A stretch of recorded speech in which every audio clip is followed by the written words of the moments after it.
Awareness, the final frontier. These are the explorations of Jonathan Robinson and Brian Tom O'Connor. Their continuing mission, to discover fresh new paths to the mystery within, to seek out new joys and new methods of awakening, to boldly go into the heart of expanded consciousness. This is Awareness Explorers.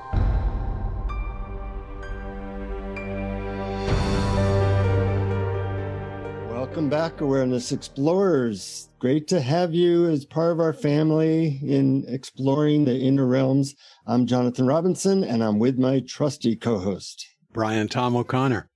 And we have a subject today, Brian, that you and I have been discussing a little bit. I'm very excited about it. It's really how to overcome the judgmental mind, but that's one way of putting it. The other way of putting it is how to deal with annoying, difficult people. And, when you think of, all the judgments we have and all the difficult people we have to deal with, what's the first thing that pops into your judgmental mind? Well, that's funny because when you said that the subtitle, you've basically got judgment baked into that one. So, and whereas I think that actually judgmentalism, or is that the right word? Judgment is actually detrimental to our own happiness. And there's this idea that we actually can control what other people do or should control. And I'm not 100% sure that's true. And yet we still have these emotional reactions when people do things that we don't agree with, and they're there. So what to do about it? So they're all great questions. What are your thoughts? Well, I've developed a lot of practical methods that have helped me overcome my judgmental mind and be more compassionate in dealing with difficult people. But before we go into the specific methods, and as you know, I like methods that take less than 5 seconds to do. I've actually come up with 5 that really work, not just for me, but for other people, and I'm excited to share them today. But first, a little bit of background. 100,000 years ago, our judgmental minds were what saved our lives. If we thought somebody looked friendly from the distant village and they ended up being a killer, we didn't get to pass down our genes. So we're the descendants of 500,000 years of a judgmental mind keeping us safe. And it used to work really well, but nowadays, being that we're suspicious and judge people first, it just leads to a lack of peace and unhappiness and annoyance and frustration. And we get a lot of practice. There's a lot of incompetent, annoying, difficult people out there. And it seems like with all that practice, we would figure out some way to let that go or overcome it and be restored to peace. And that's really what this exploration is about. And something that you and I have discussed a little bit off the podcast is there's no necessity for judging people. Things happen, but we react to them and we place blame on those people. But it's really our constant judgmental mind that creates the problem. That's right. It really does, because it's basically an argument with reality. And when you argue with reality, you lose, but just 100% of the time, as Byron Katie would say. That's right. And another person said something wise about this, Gangaji, many years ago. Someone was saying, I'm just so... I can catch myself judging people all the time. And she said, so you're judging. So what? In other words, there's a secondary judging. There's the judging that happens, and then there's this idea, I shouldn't be judgmental. And so it's a double whammy of arguing with reality. The other people aren't doing what I think they should be doing, and I'm not spiritual enough because I'm judging them. And bam, you're no longer in present moment reality. You're somewhere in the world of should. And the world of mind loops, which never goes well. Yeah. So Unfortunately, the more conscious you become, ingredient that can go along with that is that the more you see people's lack of smart behavior, we'll call it. And so I know a lot of people who, up-level their consciousness, but then they actually become more annoyed with people because now they're seeing how self-destructive a lot of behavior is. It might be when you were a litterer, somebody else littering didn't bother you, but now that, you cleaned up your act, other people's littering drives you up a wall. So it's important that as you do raise your consciousness, that you come up with some way of dealing with all the judgments that can result. Well, I would say that if you were to say that the more conscious people become, the more judgmental they become, there's something faulty in that definition of more conscious. True. They're basically, it's if that's what's happening to them, then they really ought to stop and say, am I really assessing my own level of harmony with true nature? Well, you're making a good point that it's different to say that you're becoming more conscious. You're really just becoming more aware of subtleties of how people do things ineffectively. But being more conscious hopefully means that you're getting to more peace.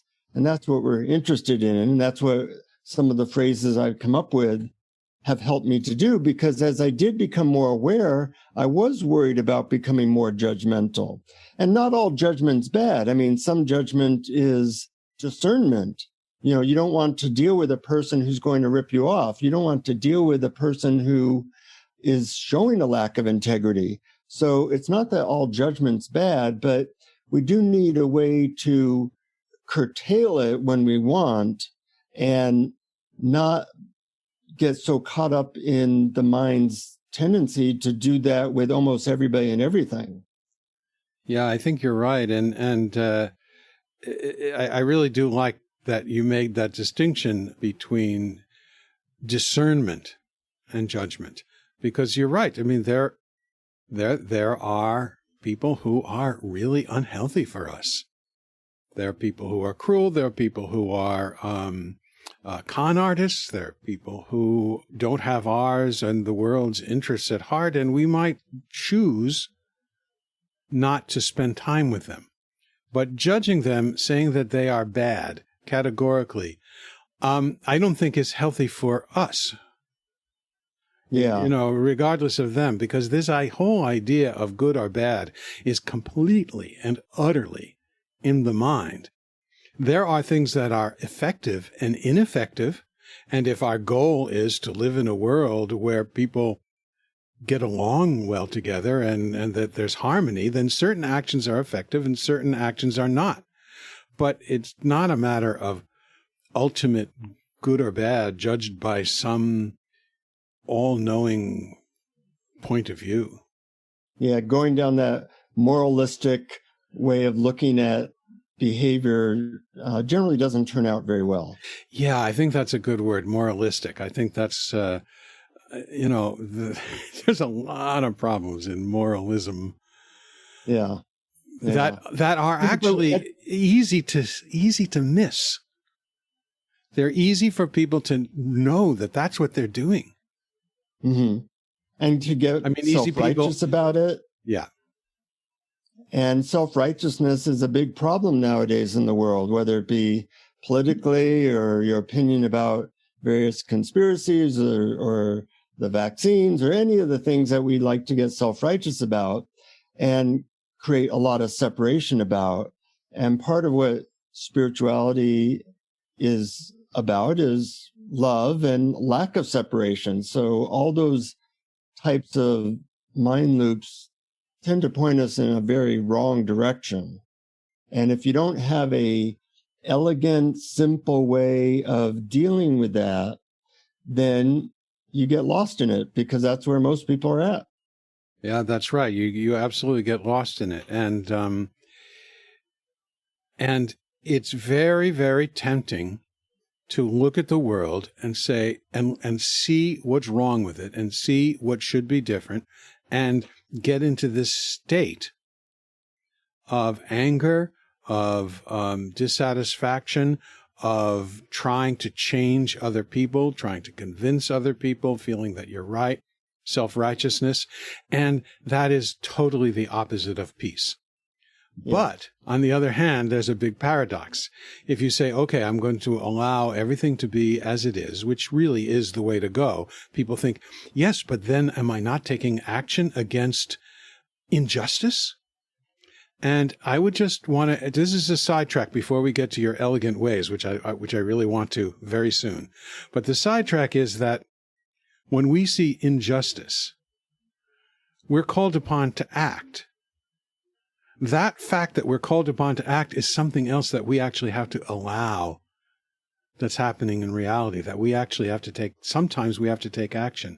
Sometimes we don't take action, but sometimes we do. We see someone mistreating someone, and there are times when we need to take action. And allowing things to be as they are is a little more nuanced than I never take action about anything. It's allowing the fact that sometimes I must take action. Mm-hmm. But that aside, I really would love to hear your elegant methods that you talked about. Well, one more quick aside, the whole Bhagavad Gita is about how to take action without getting self-righteous or angry. And that's not an easy thing to do. The Bhagavad Gita doesn't have specific methods. So it's a good theoretical framework. You have to take action in the world, but you don't have to push people out of your heart. You don't have to be angry and self-righteous about it. You can act without being too attached. But I think in order to do that, you need to somehow elevate your consciousness in a very quick way that allows you to see things differently than the way the mind often sees things, which is right, wrong, good, and bad. And we certainly get a lot of societal programming along that way. One very simple way, which everybody has heard of, actually, I invented this phrase, but some very spiritual guy stole it from me. And the phrase is, forgive them, Father, they know not what they do. Of course, I'm kidding about this. Jesus supposedly said this as he was dying on a cross. And in a way that is true, here they're killing a divine being, whatever you believe about Jesus. He was certainly at least a special, very aware person at the very least. And here we are, or that group of people was killing them. Well, you only do something that's dumb if you really don't know what you're doing. You're either unaware or you're compelled or you believe something that's crazy. And throughout society, we often kill good people.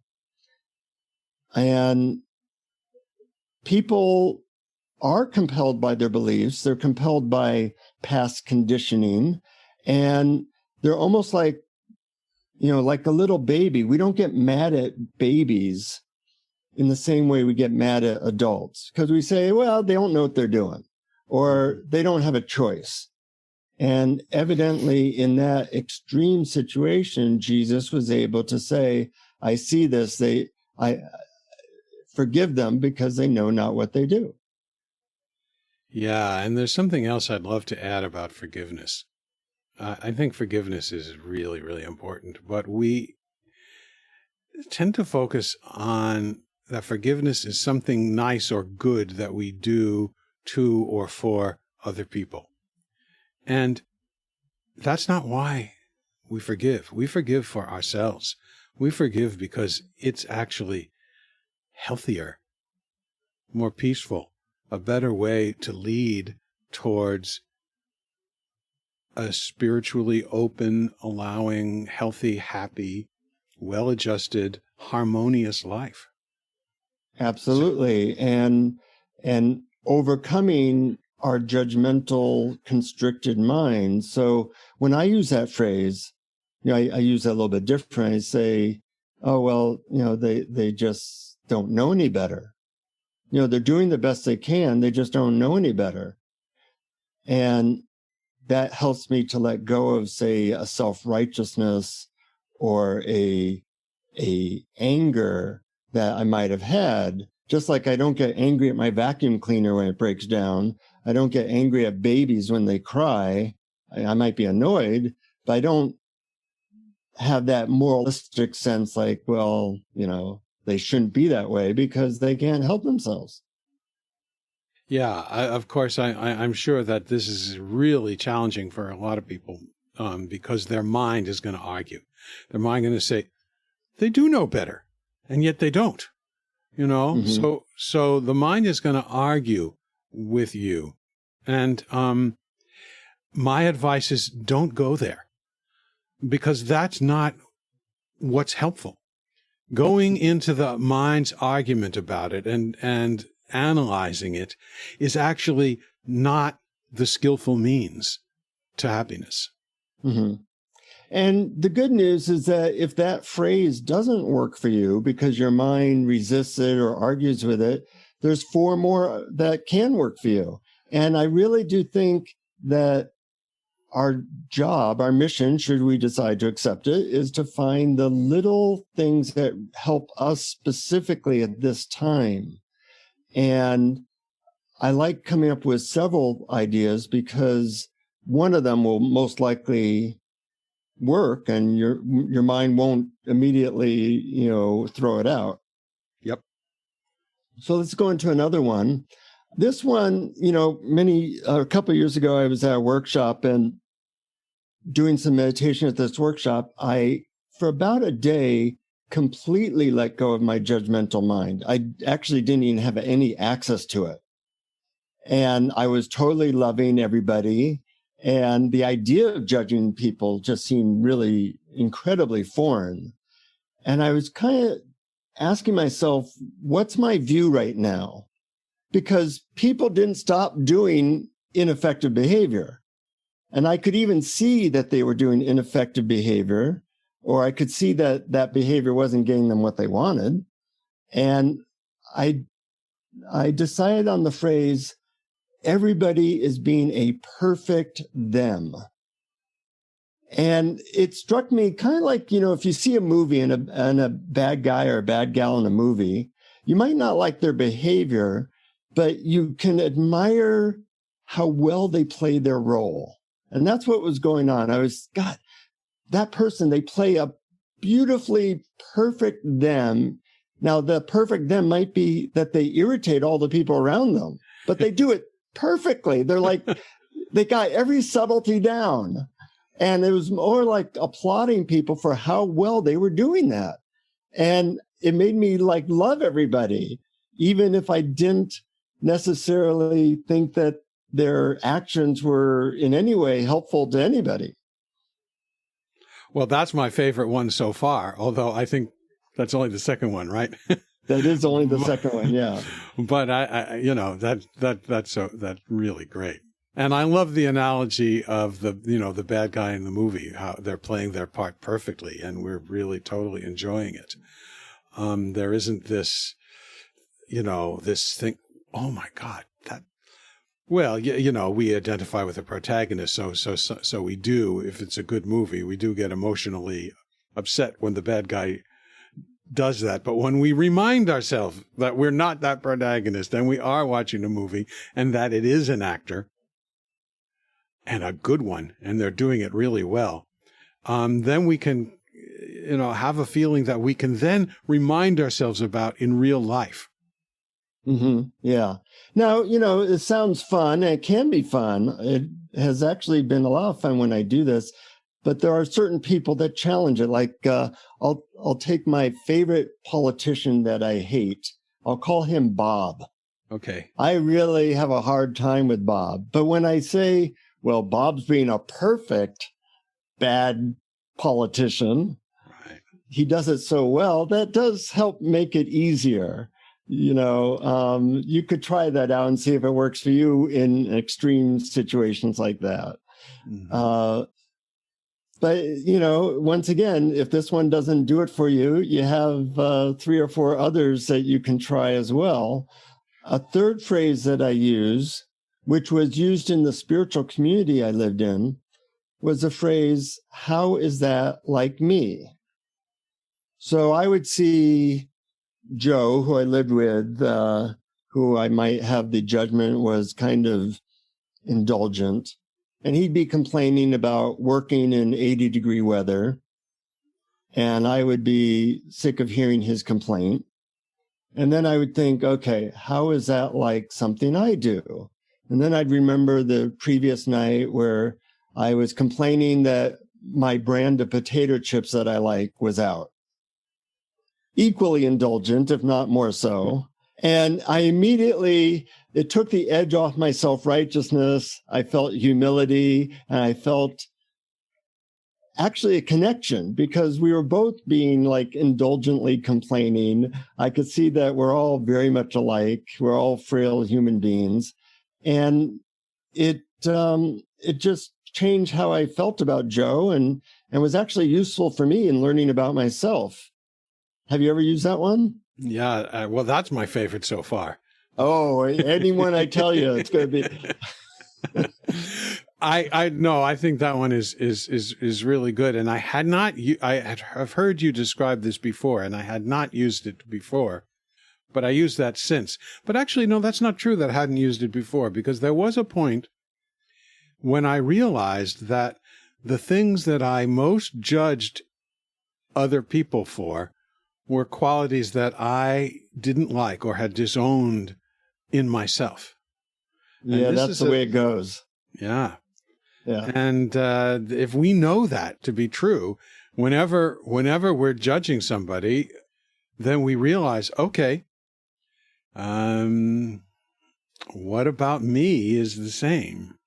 What am I? Yeah, I kind of look for that if I'm really, really surprisingly annoyed by somebody's behavior, I'm pretty sure that I have the same behavior. I was very annoyed at this one guy who was hogging all the attention at this place I was at last week. And then it hit me. That must be what I look like a lot of the time. Which made me hate him even more for showing me myself. Right. But it sounds like you were able to get a little bit of space around it and see it from a wider distance. Yeah, and even a little bit of humor. But, it's a confronting tool, especially if you are really exact with it. Like, oh, yeah, that's like me. Well, that's kind of nice. But when you really get down to how exactly is what that person doing like what I do, then it becomes very confronting and actually a very useful way to learn about yourself. It's easier to see bad behavior, so-called bad behavior in someone else than to see it in yourself. You get a more clear perspective on what exactly it looks like. Yeah, can really see how that would be. So the next one, if that one is a little too confronting, this one I find kind of snuck up on me and became part of me. I almost don't have to do it now. And that is the phrase, I don't know the whole story. I don't know the whole story. This first hit me when I was walking down the street and somebody bumped into me pretty hard. And I was really irritated. I was going to tell this person off. And when I looked at them, I saw that they had a cane and they were blind. Well, of course, then my annoyance went away. But in a certain way, that's always going on. That we don't know somebody's past. We don't know why they do what they do. Most people have really good reasons. I read a biography of Hitler, which he's a person that's pretty hard to forgive. But when I read this, I go, oh, that makes sense now. Not that I would in any way excuse any of his behavior, but still it made sense to me how this incredibly wounded person became a psychopathic killer of millions. Mm-hmm. And to a lesser extent, somebody's being unkind or somebody's doing something we don't like, you can realize that there's a backstory there that makes it so that it's understandable what they're doing, even if you don't like it. Well, that's right. I think that's very useful. And it's also useful for people whose opinions are different from ours about current events. We don't know the whole story. I mean, we don't know what in their lives led up to them forming that opinion. And it still may be wrong and it still may be hurtful, but usually people believe what they believe for emotional reasons, including this belief I'm telling you right now. And so it's really useful to ask that question, or to just know that we really don't know the whole story about anybody's actions, about anybody's beliefs, about anyone's point of view at all. We really don't know. So either they have good reason for, when I say good reason, at least a logical reason for what they're doing or believing, or they're crazy. If they have a good reason, because of their background, that makes sense. If they're crazy, then they don't have any, they're compelled. So, either way, they're kind of blameless in a certain way. And that don't know mind, which, Zen talks about, is a real relaxing place to be, because in reality, we don't know. And the fact that our mind comes up with reasons or comes up with judgments is just a product of mind. It's not a matter of us really having an accurate view of what's going on. That's right. And I don't know mind is really, really helpful. And it's sort of like taking that we don't know the whole story one step further.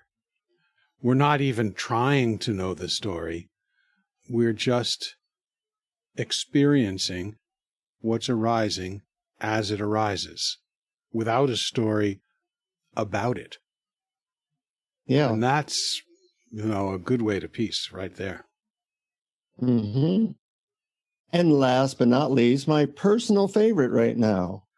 And at different times in my life, I use different ones of these phrases or these methods, but this is the one that really is hitting me now. And that is the phrase, "It must be hard being them." Now, when saying a phrase like this, you want to avoid saying it from superiority.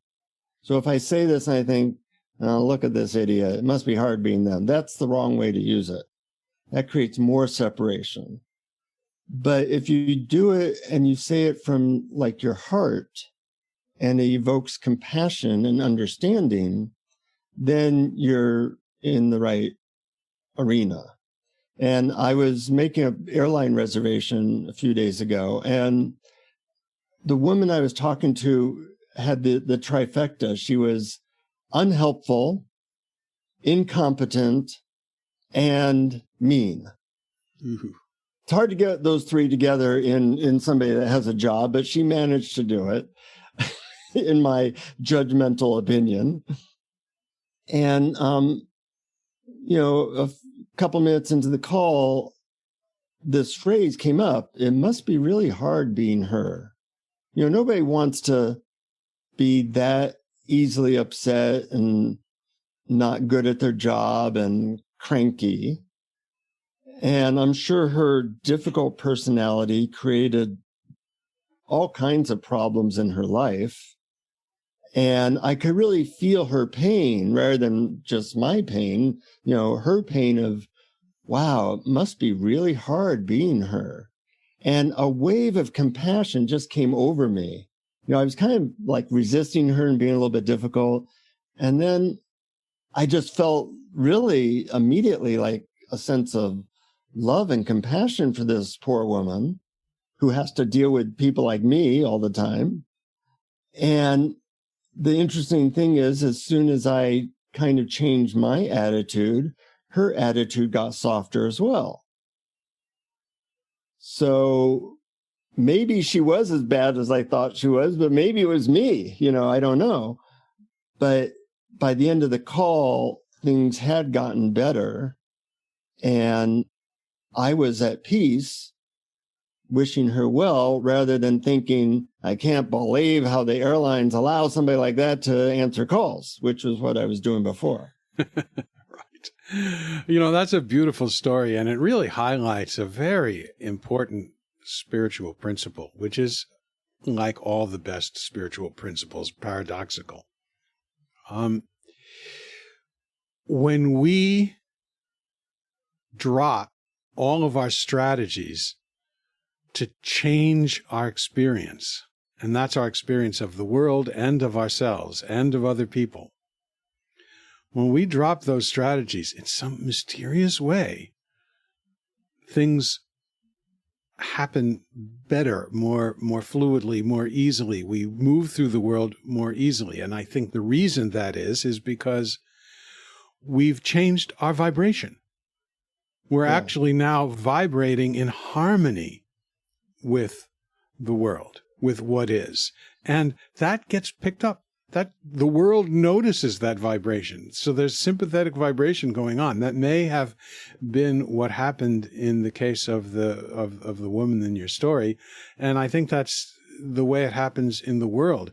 And it's a paradox. But the problem is when we do it, like when we sit down to meditate in order to get rid of our particular feelings, or we sit down and try and figure out how other people, how we can convince them they're wrong, all of that stuff, none of that works. It only happens when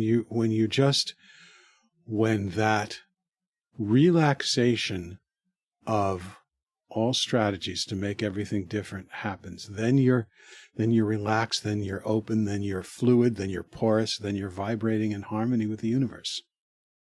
Yeah, and when we find a phrase or a technique that allows us to go from the judgmental mind to that open-hearted awareness, that's pretty close to a magic trick. That's a miracle. Yeah. One other subject before we go into the guided meditations about this subject, I noticed that a lot of times my self-righteousness or judgment or whatever is evoked in terms of a person doing something I think is wrong or hurtful, is that I have a hard time feeling powerless. So take like a political leader, if they're doing something I don't like, I protect myself with the blame, with the self-righteousness, and that blame and self-righteousness seems to be protecting me from feeling afraid or powerless. And I notice that it's really hard to allow myself to feel that fear or powerlessness. And that's why I'm going to judgment sometimes. And I'm wondering if it's the same for you. Absolutely. I think that's a really great insight. And as a matter of fact, when we feel angry and upset about something in the world, particularly about politics or about other people, it's because of this mistaken idea that we actually do have some sort of power to change things, or should have the power to change things. In other words, our ego, our ability to control our experience is challenged, and we have this idea that should not be challenged. And so I really think it's about that. When we're upset with what's happening in the world, it's because we're upset that we are not able, or we do not have the power to change it. And we don't have the power to change it. I mean, an individual can take actions in certain situations, but we're not that individual. That's just the character that's reacting automatically to its conditioning in the world. And it does react automatically. And this is, of course, a philosophical point that we can argue. But so even if you don't believe it's true, if you ask yourself the question, what if I actually don't have the power to change anything or to do anything or to affect anything. And what if I don't need to have that power? What if I shouldn't have that power? It's not wrong not to be able to. Can you relax into that letting go of the idea that me, this little being, can control experience? And that's really hard to do. And I think as we get better at allowing a feeling of powerlessness to flow through us and realize that we can survive that feeling, it helps to lubricate less attachment to self-righteousness and anger. Right. That's a really good way of putting it, to lubricate. And, we can still have boundaries. We can be empathetic and compassionate and still have boundaries. But finding ways to sidestep the judgmental mind and all the emotions that can go with it is really an important path to peace nowadays. Because, like it or not, we deal with people all the time, and we have to figure out ways to not create separation, even though the people we deal with might be very different. If your toe is screaming, you don't cut it off. You have compassion for your toe. And in some ways, we're all part of this one big body of humanity. And sometimes the toe is acting up, and you have to take care of it and be nice to it, knowing that it may be hurting, but that doesn't mean that you have to be angry at your own toe. Right. And I'd like to add just a little clarification to what I was saying earlier, because I don't really think it was nuanced enough. And I'm reminded of something that Eric Zimmer talked about when we interviewed him a couple of episodes ago. And he's a big proponent of the middle way. And I think that's really wise. And he also talked about the Serenity Prayer. So when I talk about accepting powerlessness, it might actually be more helpful to look upon it from the point of view of the Serenity Prayer, which is, grant me the serenity to accept the things I cannot change, the courage to change the things I can, and the wisdom to know the difference. And I think that's actually a little bit more nuanced of a way to put it. It's knowing that there are things that I can't change, and the serenity to accept that there are those things. And if I am called upon to take action, the serenity and the courage to take that action, and knowing the difference between the two. And the only other thing I would add before we go on to the guided meditation is, someone once said, some spiritual teacher and I once said this, and I think this is a good thing to ponder. Let's just put it as a question to ask yourself. Is it true, whenever you are angry, you're believing something that's not true? Mm-hmm. And I think it's very possible that that's true, that whenever we are angry, we're believing something that simply isn't true. Usually around the idea of what should be happening or the way people should be. And there's a path to peace right there. And obviously it should be happening because it is happening. Exactly. Yeah, that's Byron Katie. How do you know? I think it was Byron Katie. How do you know what should be happening? You look and see what is happening. Yes, exactly. So many different paths to dealing with our judgmental mind, or if you prefer, looking at it from the other angle, dealing with difficult people and not getting sucked into a life that feels unpeaceful. And hopefully one of these phrases, if not all of them, made a difference for you. In this guided meditation we're going to discover which of these phrases, many phrases, might be most helpful for you in dealing with difficult people and or overcoming your judgmental mind. So make yourself comfortable. Take a deep breath and close your eyes if you can. And I want you to begin by thinking of a person who tends to really annoy or bother you.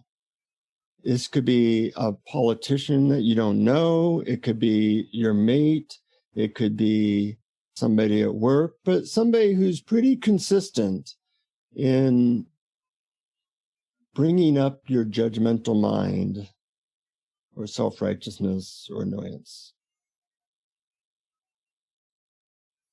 And as you think about this person, notice what judgment feels like in your body.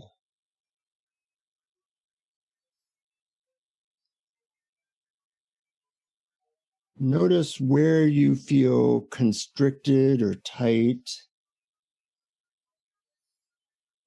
Maybe even what kinds of thoughts this person evokes.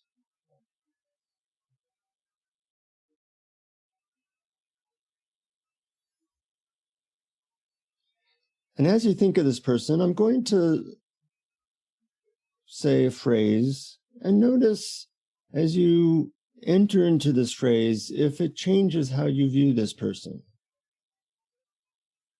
The first phrase is, they know not what they do.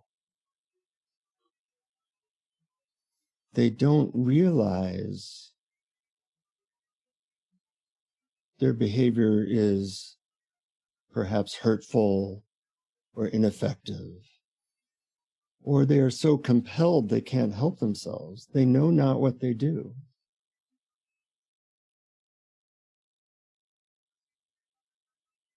And as you think of this person and say that phrase, notice how that feels in your body.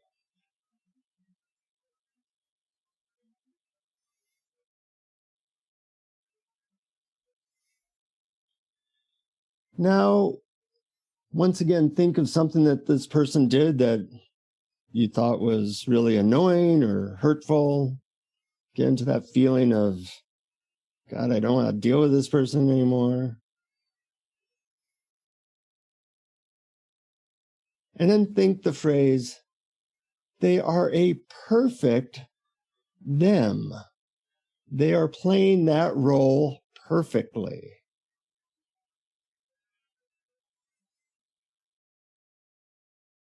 In fact, you can admire how well they play that role, just like you might admire an actor playing a bad person in a movie.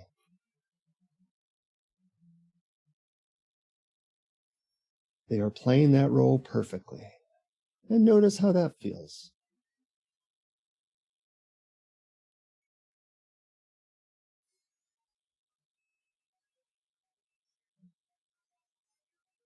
Great. Now, once again, get in touch with maybe your self-righteousness or judgment or annoyance at this person. And then think the phrase, it must be really hard being them. It must be hard being them.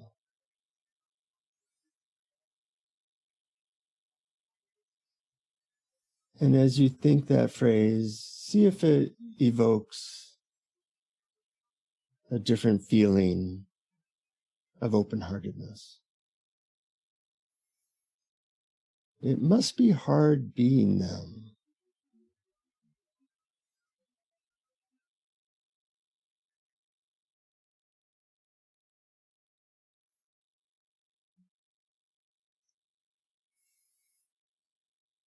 Once again, think of this person's annoying behavior, or if you prefer, think of another person's annoying behavior. The world is very generous in giving us people who sometimes evoke the judgmental mind in us. As you think of a person who you've judged, try the phrase, I don't know the whole story.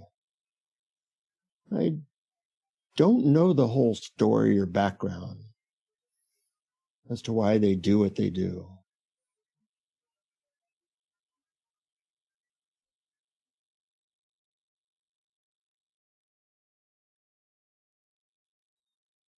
Notice what that feels like as you think that. Like, I just don't know.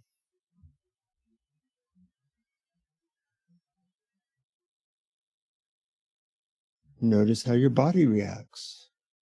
Does it help to lessen the constriction and be more open-hearted?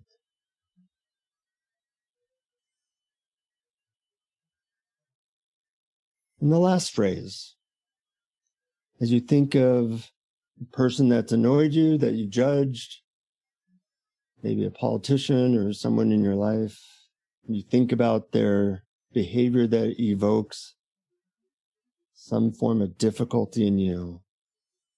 Say the phrase, how's that like me? How is what they're doing like something I do?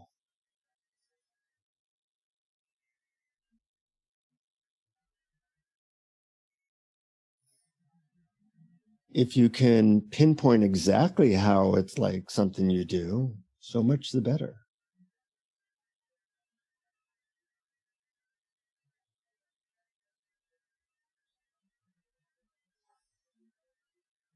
Notice how that feels in your body. Did it help you let go of a sense of separation or self-righteousness?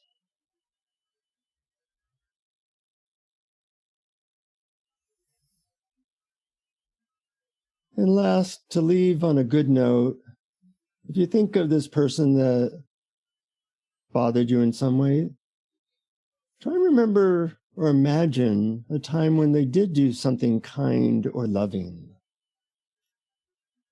Nobody's all bad. Maybe you picture them as a baby or doing something for their family. That there's a spark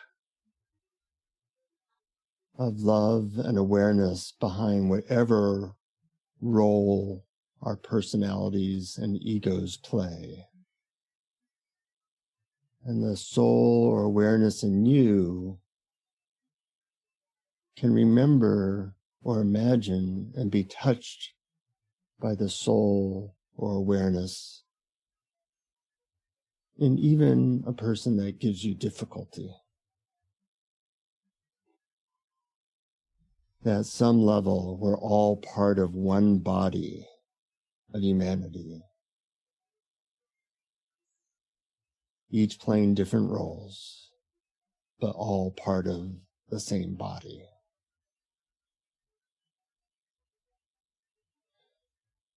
And as you relax into that feeling, that open-heartedness, you come back to wherever you are seated, looking forward to finding a phrase that helps you overcome annoyance, judgmental mind, and all the difficulty that goes along with that. And trying it out in your life and seeing if it can bring you back quickly and easily to a place of compassion and peace and love. And when you're ready, take your time. You can very slowly and gently begin to open your eyes.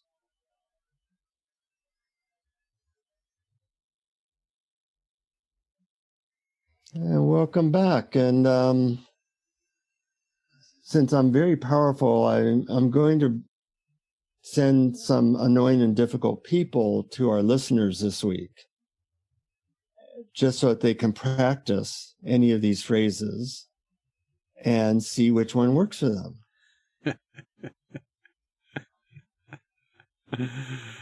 Yeah. And speaking of which one works for them, I would recommend people try this with varying degrees of, like, for instance, I started out with the number one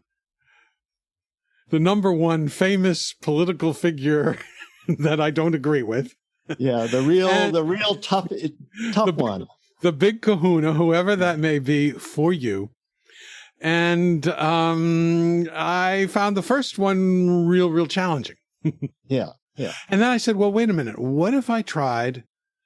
Because I didn't, because I was in a mood where the people I know haven't been annoying me lately. I mean, I just love them all. But then I remembered one person, and I said, let me try it on. Let me try it with them. And then it started to melt and it started to work. And so I would recommend not necessarily jumping to the big kahuna, but pick someone who's kind of mildly annoying and practice with that person. And as you said, people that annoy you in your lives are on your way, sent by Jonathan. Or whether sent by Jonathan or not, there's no shortage of that in our world. The world is generous that way. The world is generous. It sends us what we need. Absolutely. So if you found this helpful, feel free to share it with friends and family so they'll be less annoyed at you. And we appreciate our Patreon supporters. I wrote a blog about all this, which all our Patreon supporters get. If you're interested in knowing all the free gifts you can get when you support us on Patreon for as little as $1 a month, you go to patreon.com/awareness explorers. And any last words, Brian? This was fun, and I love the way you took us through all of these different approaches, and try one and see how it works. In the meantime, just see how much you can ask yourself,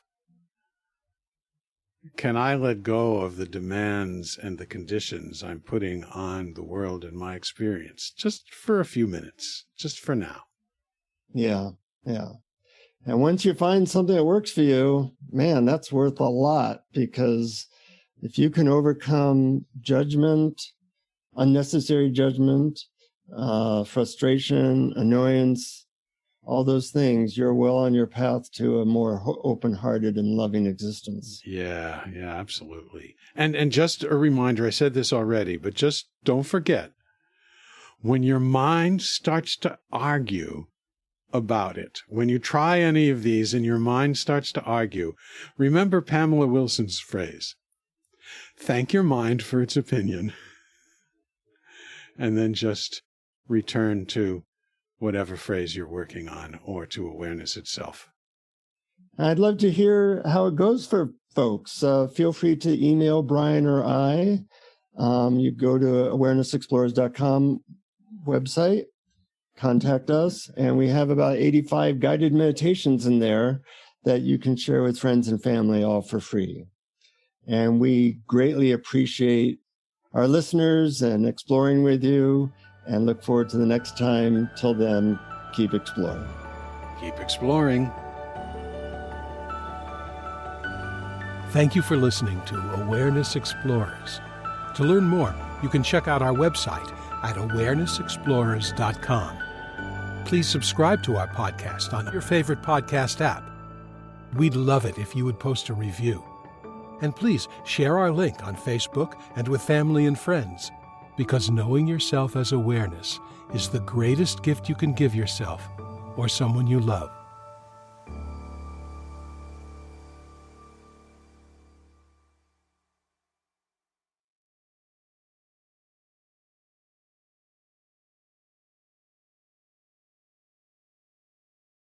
Grant me the serenity, what I forget how it is, but you want to accept the things that I can't change the things I can, and the wisdom to know the difference. I might actually just look it up so I can actually quote it correctly. Wait, hold on. I'm just going to do that because it's going to be so much easier just to stick that in and edit this part out.